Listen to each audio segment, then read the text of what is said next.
Hello and welcome to the Elan Made Book Club and my July reading wrap-up. I usually film these like the next month, and today is July 30th, but I'm not gonna finish any more books, I don't think, before the month is over, and I have the house to myself today, so figured I would, take advantage and get some filming done. The first book that I finished in July was The Thorn Queen by Sasha Peyton Smith, which is the second part of the duology that starts with The Rose Bargain. But my review of that whole duology is in my June reading wrap-up, so I will leave a link to that in the description and in the cards and things. And so the first book that I'm going to talk about in this video is The Bitch by Pilar Quintana. This is translated from the Spanish by Lisa Dillman, and it is set in Colombia, where the author is also from. If you don't like reading about animals that are not treated well, this book is not for you. I don't seem to struggle a lot with that, and I don't know what that says about me. Like, I love animals, but I don't. Some parts of this was rough to read, but that doesn't make me not want to read a book. So I loved this book. It is about a woman who really wants children, but she struggles to have children, her and her husband. And then someone she knows has this litter of puppies, and so she decides to take one of those and care for it. And we follow this woman as she cares for this puppy, and what happens with that. It's not a very long book, and it's set with a lot of margins, so this is a quick read. I would say this is literary fiction. This woman, what's her name? Damaris. We just get her perspective on things, her backstory and her relationships, her relationship with her husband, and her relationship to being a mother and caring for this puppy, and society in general, and things that she has been through in the past. And I just loved reading this book. I loved the writing in it, and I liked the themes that it explored. I wish I could recommend this to anybody, but the nature of the story means, it comes with this caveat that if you don't like reading about animals not being treated well, don't read this book. If you don't have a problem with that, I would recommend it. I give it 5 stars. I really loved it. I know on HRCYED, I'm counting it for the Shiritori prompt, and so this title ends with an H, and my next book for the Shiritori prompt is the next book that I finished, and that is Homebound by Portia Elan. I read this with Pat at Book Chat with Pat. We did a buddy read over email and just, gave each other updates along the way. I loved this one as well, and I definitely loved it more than Pat did. I think she liked it and enjoyed it, but also had some issues with it, and it might have been right book, wrong time, or she's not the intended audience for it. I thought this was a really fun time, and I also think that it was a good book. But I think maybe we had different expectations of it going in. I'm not really sure. I wanted to read this for the adventure of it and for the fun of it, and so that's what I had hoped for, and that's what I got. We get a lot of different things in this story. We follow this teenage girl called Bex in the 1980s, and she is grieving her uncle, who has left her this video game to complete because they used to program video games together.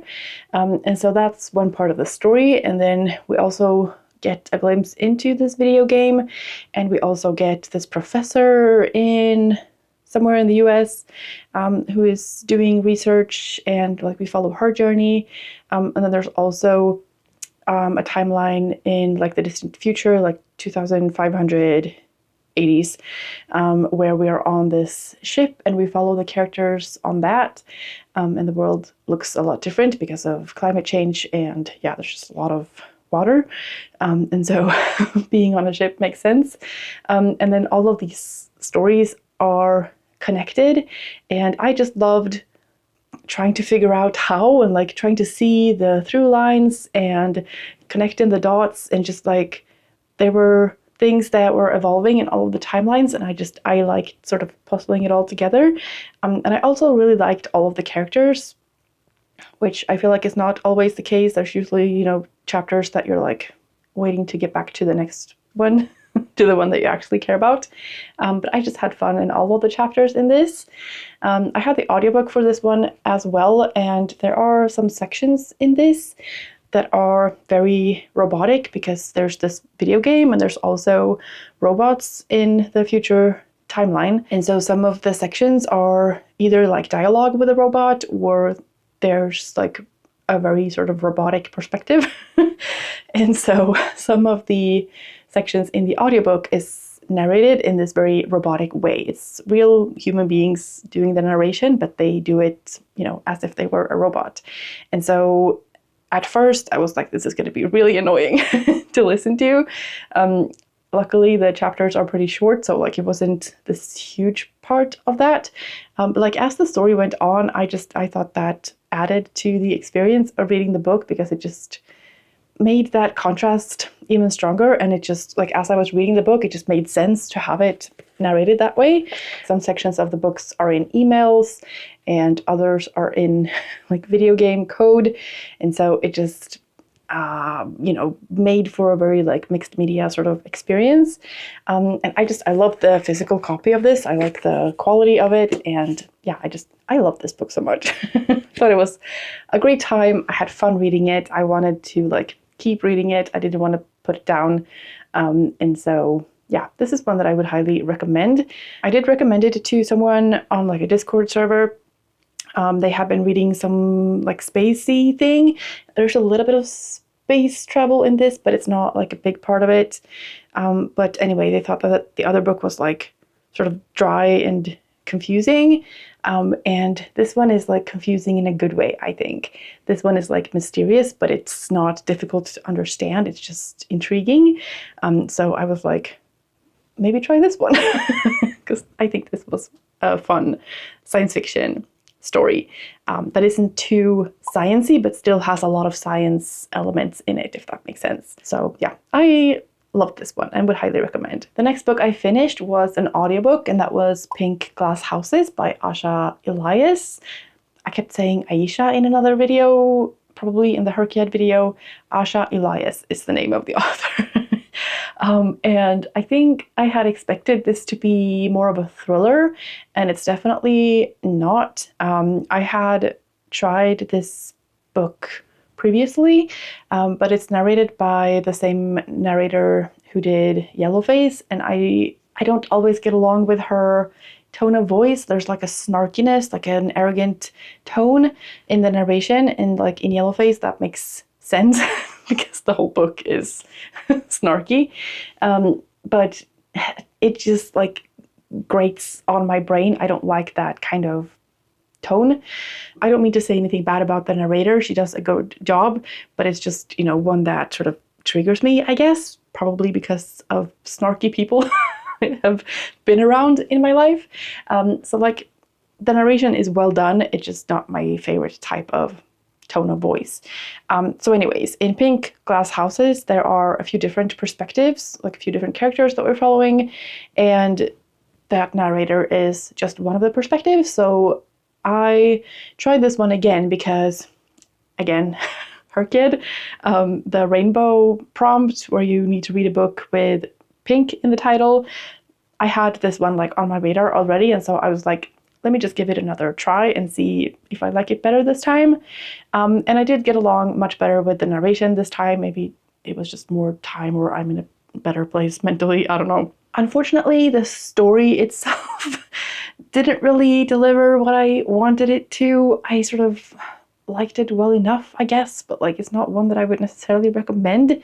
There are parts of the story that could have made this a fantastic read, sort of along the lines of Big Little Lies by Leon Moriarty. It has sort of similar elements. We're following parents of kids who go into the same school. They're in Florida, and it's very like wealthy area. We follow like a newcomer who's moved in from Kansas or whatever. And, you know, everybody in this school, like all of the parents are really wealthy. Everyone is like wearing mini skirts, like high heels to, you know, school events. And so it's just a very different vibe from, I think, what most of us are used to who are not living in Florida or are very wealthy. And then there is this event that is being described in the back, like on the back of the book, or like in the synopsis, the blurb of the book, but that doesn't happen until like 70% into the book. And so I, first of all, don't understand why it's in the blurb of the book, because, you know, and I also don't understand why that wasn't a bigger plot point earlier in the book, because that could have set off a whole, you know, chain of events as a consequence of that. But instead it's sort of the climax of the story, and we already knew that going into it, so like, it just falls flat. All in all, it was kind of boring, but like frustrating, because it had all of the elements of a potential good story.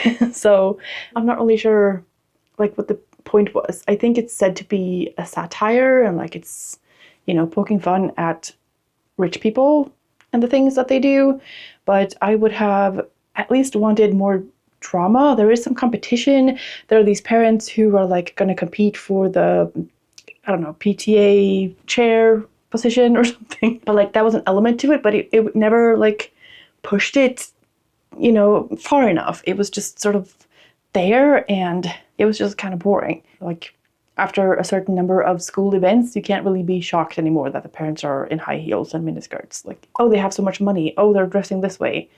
Okay, and then what? Like, please do something more. I don't know. It wasn't my favorite. Moving on. The next couple of books I enjoyed a lot more. The first one that I'm going to talk about is Fever Dream by Samanta Schweblin. This is translated from the Spanish by Megan McDowell. And yeah, I really enjoyed this one. It wasn't like a full 5-star, but I think I gave it 4 stars. Really enjoyed it. It's a literary horror, I would say. It's about this woman called Amanda, and she is in a hospital bed, but she doesn't remember how she got there. And the book is written sort of in a dialogue format with this other character who is by her bedside, helping her figure out what happened and how she got there. And she is also wondering where her daughter, Nina, is. She doesn't seem to be around anymore, and so what happened to her? And so we just sort of go back to the beginning, or like where they choose to start, and then we see what happened up until this point.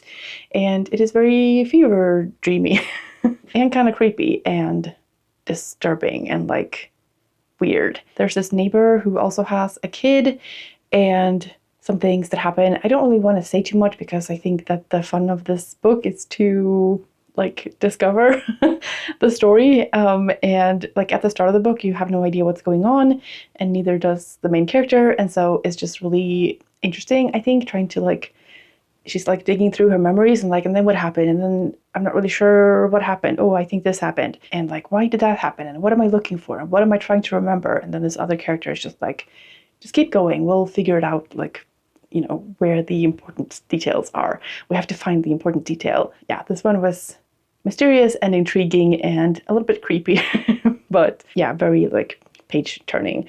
I read this, I think, in a day, and I also read it like completely outside, which is one of the HRCYED prompts as well, so I could count it for that.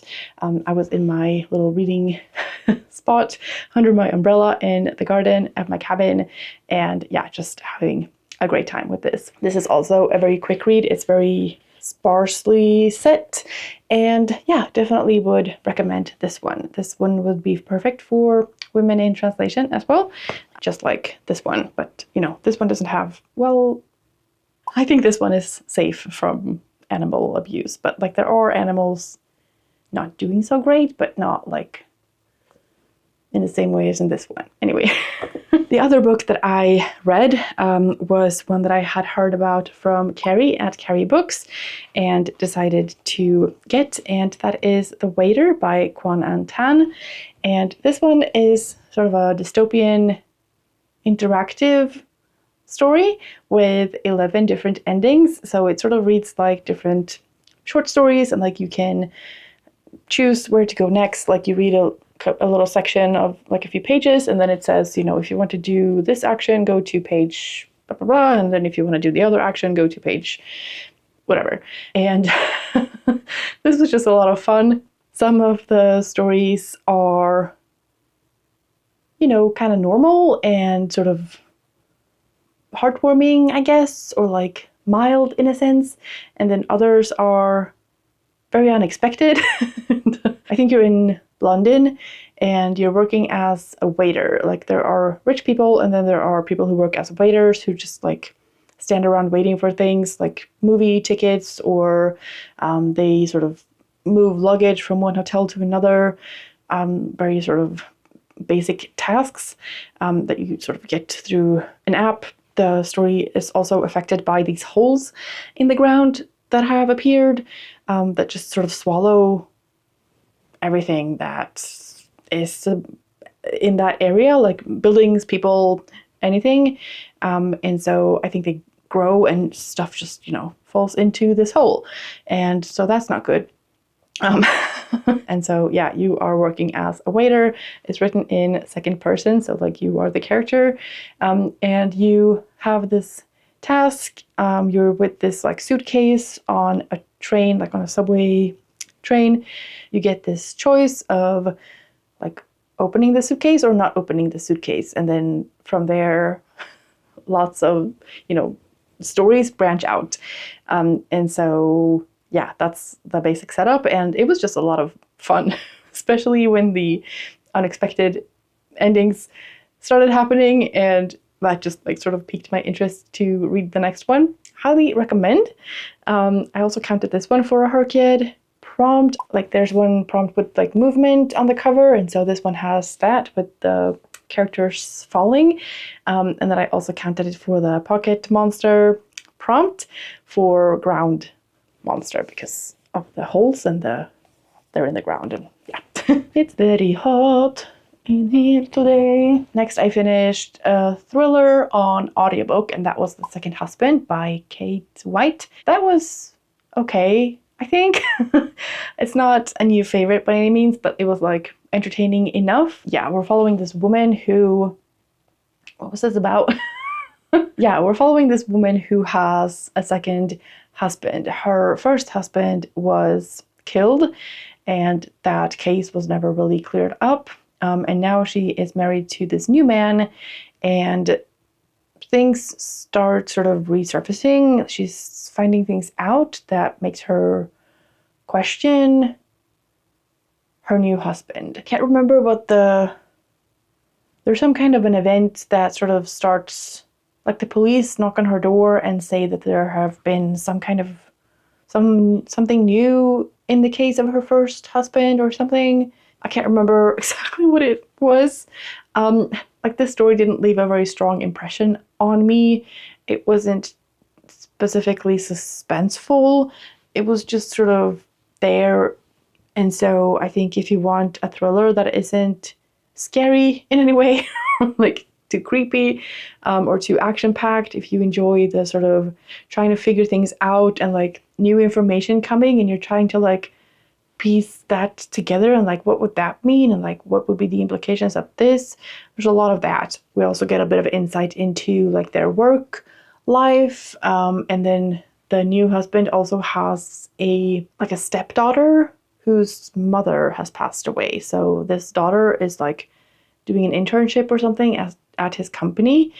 And so, yeah, there's also that dynamic. I think I thought that the woman was going to be more of a suspect. Like, I think I thought that her first husband had died and then her second husband had also died. And so then she was made to be a suspect.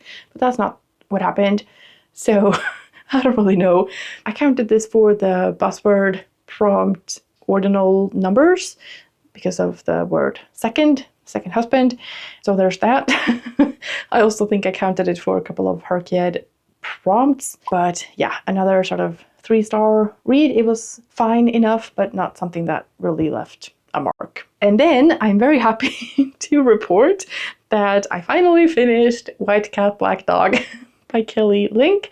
This is a short story collection that I have been working my way through for a year at least, I think.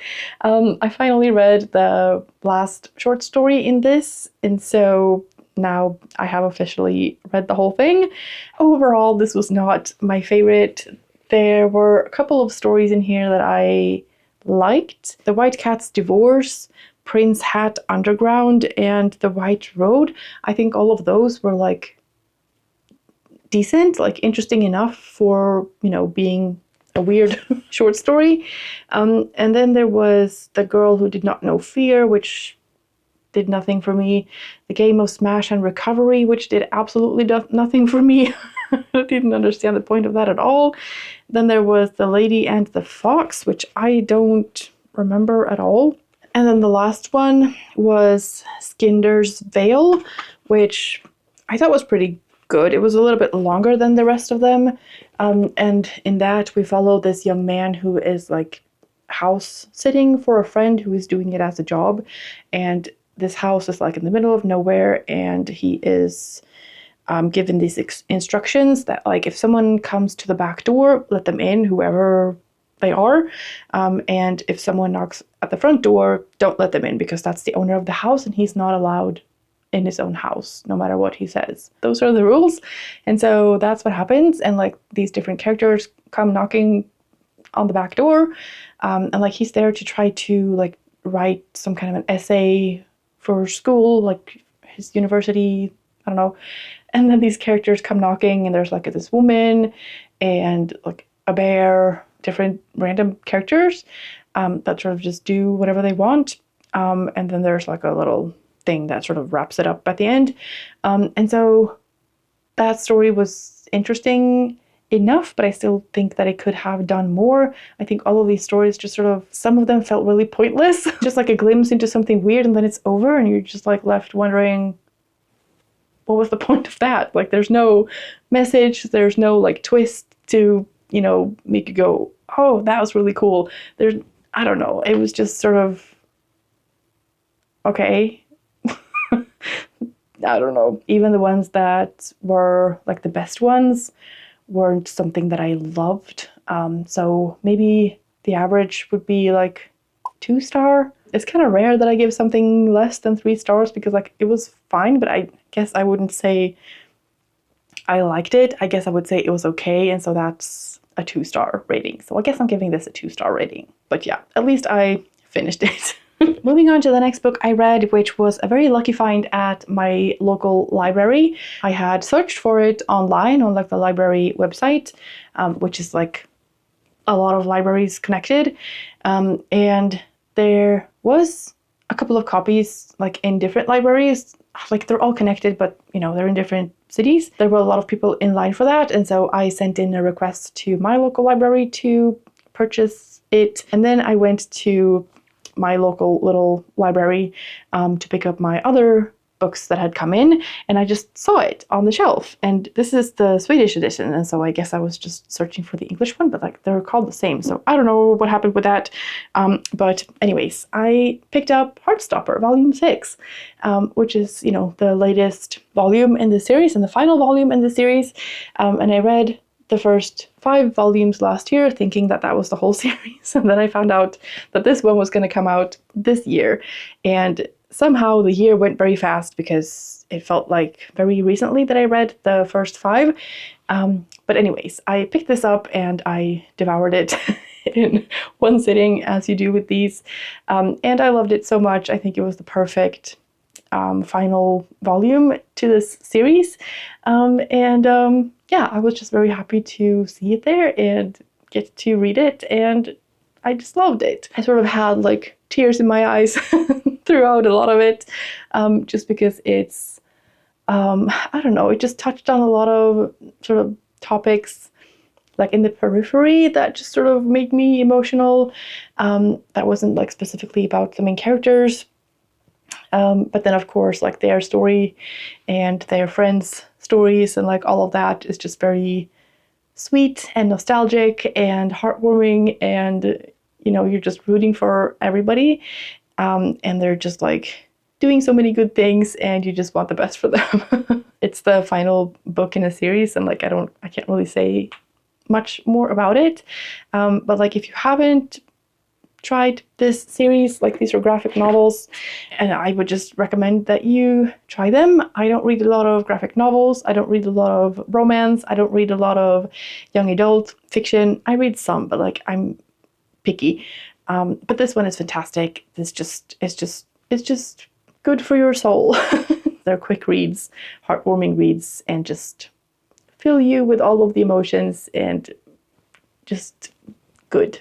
Good. Okay. It's very hot today. At least there's a cloud. And then the final book that I have finished in July, I have a couple of other like current reads, which I will get to in a second. But the final book that I have finished is The Revelry by Katherine Weber. And this one is young adult, I think. It is about a character called Bitsy and her best friend, Amy. They go to this school in Ember Grove, and Bitsy is like, born and raised there. Her family goes back like generations in this little town. Amy moved there when she was 8, I think, to live with her aunt, and she has like a troubled family history. There's this annual party in the woods called the Revelry, and it's sort of a rite of passage. Like everybody gets sort of a secret invite to this party when they are of a certain age, like I think when they're 18 or something.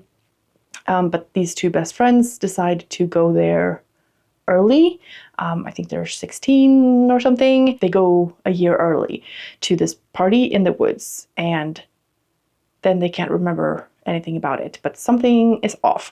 Something is weird. Amy doesn't really seem to recognize that something is off, but Bitsy becomes kind of obsessed with this party and trying to figure out what's happening. They have this like scar after this party, and it seems to like connect them in some way, but it's, they don't understand what's happening. And like specifically Bitsy doesn't understand what's happening. Amy doesn't really care. That sort of causes a rift in their friendship. And there's a lot of like, I don't know, high school, I guess, drama and like female friendship and like, why are you hanging out with those people instead of me? And like, I'm doing more for you than you are for me in this friendship. Like those kinds of problems. There's boys and family things and like work things. And then there's this, party in the woods and the mysterious things that happen after it. I had a really good time reading this. I don't think I'm the intended audience for it. I think it's written for a younger audience. And if it is, I am kind of forgiving it for some of the flaws that I think it has. Like I think it could be better written. I think it could use another round of editing. And it's also not very like substantial or deep, but it's like, it's a fun time. Like it gives you all of the teenage brain stuff. There's a lot of like things happening and it's kind of surface level, so it reads quickly. You don't, get bogged down in things. I don't know how to describe it in a way that's fair. I really enjoyed my time with this, but it was also like a very quick read, but that like added to the fun of it. I liked turning the pages quickly, just sort of getting through it and just being in the head of this teenager and the things that she is worrying about, as much as it to her is like her entire universe. Like when you're reading that and you're older and like you have been in that mindset, you have like, I didn't go to a party in the woods and all of that, but like, well, I did, but nothing like this happened afterwards. Anyways, it was just nice to be in that sort of, I guess the world is simple. It's like, the biggest thing that's happened is like this party in the woods and then what happens afterwards. And so you don't have to think about the whole world and idiot politicians and wars and fires and adult responsibilities and, just stupid people doing bad things. It's just about this party in the woods and the high school drama, and I just had a lot of fun with it. Like for me, it's a 4-star read. Like quality-wise, it might be a 3, but like I had a great time and I picked it up on a whim. This was what I needed and it just hit the spot for me. So yeah, that's what this was. And then when I had read that, I wanted more from that because that was just such a quick read. And I wanted more of the female friendship and the drama, but maybe something a little bit more substantial. I don't know. So I picked up Tell Them You Lied by Laura Leffler, and I have just started this like last night. This follows two friends at art school in New York. This starts out on 9/11, and one of the girls has set up a fake robbery for her friend for some reason. We haven't really gotten to that yet. But then the planes crash and the friend is missing, or like they can't reach her, and she hasn't sort of shown up where she's supposed to. I like that it just sort of took off right there immediately, and then we're gonna probably go back and get the backstory. I think the next chapter is like 4 years earlier, so yeah, that's where I'm at with this. And then on audio, I am listening to This Kingdom Will Not Kill Me by Ilona Andrews, I think is the author, like pen name. I think there's a husband and wife duo writing this book, and it's a fantasy book where the main character Maggie is sort of dropped into her favorite fantasy books, but there's only been like number 1 and 2 published, and the third book hasn't come out yet, and so she doesn't know the ending of the story, but she's just dropped into this world and is very quickly killed and then sort of resurrects. She is alive again, and so she is unkillable, I guess. Obviously she knows the story, and so she's gonna want to meddle.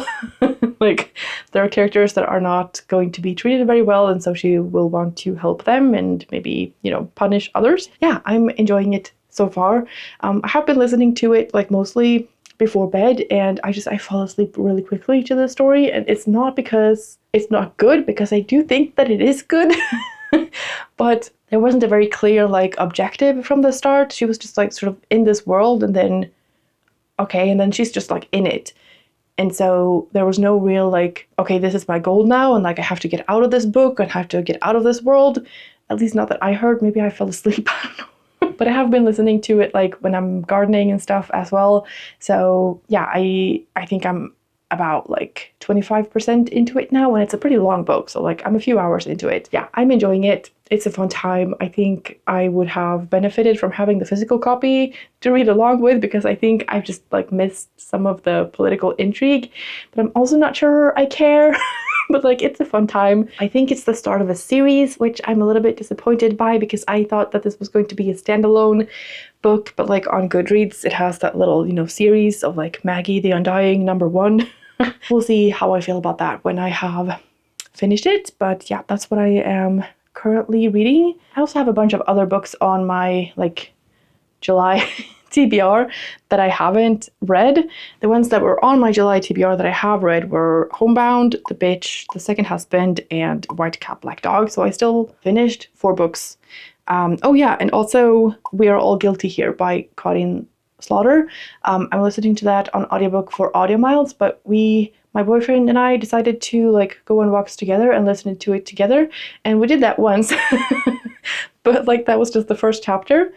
And that is also a really long audiobook. I think it's like 20 hours or something.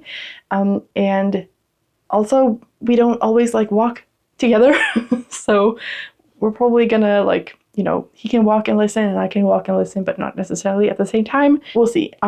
It was a great start to the book, and so I definitely want to continue reading it. I just haven't made it very far yet. I think that's all for my July reading wrap up. Overall, I had a really good reading month. It was really fun to have a buddy read with Pat, and I had some really great reads. I also had some like okay reads, but sometimes I need those. Like I can't read just 5-star predictions because it's just too much. It's too intense. I'm really happy that I finished White Cat, Black Dog. Great to have that off my list. And yeah, I really loved Homebound and Heartstopper and the Revelry and The Bitch and Fever Dream. So all in all, I am happy with my reading this month. I hope you are too. Let me know in the comments what your favorite read was from July, and we can continue the conversation there. And yeah, thank you so much for watching. I hope you're having a fantastic day, and I will see you in the next one. Bye.